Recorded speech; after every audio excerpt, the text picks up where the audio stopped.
Sir గౌరవ సభ్యులు లేవనెత్తిన అంశాలన్నింటినీ క్షుణ్ణంగా విన్నాం సార్. ముఖ్యంగా గ్రీన్ విశాఖ ప్రోగ్రామ్ సంబంధించి ఒక 40 లక్షల మొక్కలు నాటడం జరిగింది అధ్యక్ష, 7,000 ఎకరాల్లో అప్రాక్సిమేట్గా. ఇది 2012లో ప్రారంభమైంది, 2021లో ఎండ్ అయింది. ఇది అన్ని industrial establishment, HPCL steel plant, Coromandel port trust, NTPC, Gangavaram port, వీళ్ళందరూ భాగస్వామ్యులు అధ్యక్ష దీంట్లో. అలాగే ఇందాక గౌరవ సభ్యులు లేవనెత్తింది pollution zonal office is existing అధ్యక్ష. అది దానికి జాయింట్ చీఫ్ ఇంజనీర్ వర్క్ చేస్తా ఉన్నాయి లాంగ్ విత్ రీజనల్ ఆఫీస్. కానీ ఒక్క అంశం ఆయన లేవనెత్తిన అంశంలో ఒకటి రెగ్యులర్ నేను కూడా వింటా ఉన్నాను. ఎవరైనా సరే ఇక్కడ కాలుష్యం ఉంది అని చెప్పి పొల్యూషన్ కంట్రోల్ బోర్డు స్థానిక ఆఫీసులకు వెళ్ళడానికి అంత ఈజీగా లేదు, అంత ఇబ్బందిగా ఉందన్నారు. ఖచ్చితంగా అది మా దృష్టిలో ఉంది అధ్యక్ష. డెఫినెట్లీ దాన్ని వాళ్ళు కరెక్టెడ్. ఎవరైనా సరే పొల్యూషన్ ఉంది అనేది మాకు ఇబ్బందిగా ఉంది అని చెప్పి పొల్యూషన్ కంట్రోల్ బోర్డుకి ఏ ఆఫీస్కైనా వెళ్ళేలాగా ఆ చర్యలు తీసుకుంటాం అధ్యక్ష.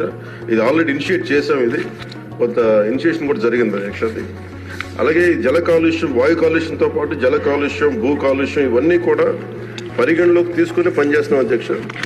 ఈరోజు క్వశ్చన్ అవర్ కాబట్టి అన్ని అంశాలకి నేను సమాధానం కొంచెం క్షుణ్ణంగా మేము ఒక అవగాహన చేసుకొని ఇంకొంచెం దీని మీద ఒక కార్యాచరణ రూపొందించి సదరు గౌరవ సభ్యులకి మీ దృష్టిలో పెడతాను. మంత్రి గారు, నా సూచన ఏంటంటే విశాఖపట్నం మీ నగరం మీకు ఇష్టమైన నగరం అంచేత అక్కడ సభ్యులు చెప్పింది మాత్రం వాస్తవం, మీకు కూడా తెలుసు. మీరు ప్రత్యేకంగా ఒకసారి వచ్చి ఇన్స్పెక్ట్ చేస్తే బాగుంటుందని నా ఉద్దేశం.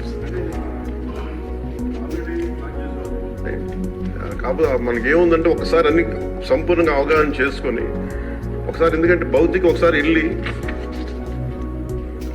ఇవన్నీ అనుబంధంలో ఉన్న డీటెయిల్గా ఉన్నాయి సార్, ఎలక్షన్లో డీటెయిల్గా ఉన్నాయి. ఒకసారి చూడండి. అలా కాకుండా నేను సభాముఖంగా ఈరోజు మాటిస్తున్నాను అధ్యక్ష, నేను ప్రత్యేకించి దీని భౌతిక పర్యవేక్షణతో పాటు అన్ని చేస్తాను ఖచ్చితంగా. ఎందుకంటే మన తీర ప్రాంతాలని, ముఖ్యంగా మన విశాఖ నగరాన్ని కాలుష్యం నుంచి కాపాడాలని నిరంతరం తపన పడే వ్యక్తులు నేను ఒకరిని. ఖచ్చితంగా ముందుకు తీసుకెళ్తాను అధ్యక్ష. ప్రజలకు క్షేమకరంగా ఉండేలాగా ఇది వాయు కాలుష్యం నుంచి, జల కాలుష్యం నుంచి ప్రజలు రక్షించేలాగా చర్యలు తీసుకుంటాం అధ్యక్ష. భౌతికంగా అది నేనే ప్రత్యేకించి సంబంధిత అధికారులతో ముందుకు తీసుకెళ్తాను. Thank you.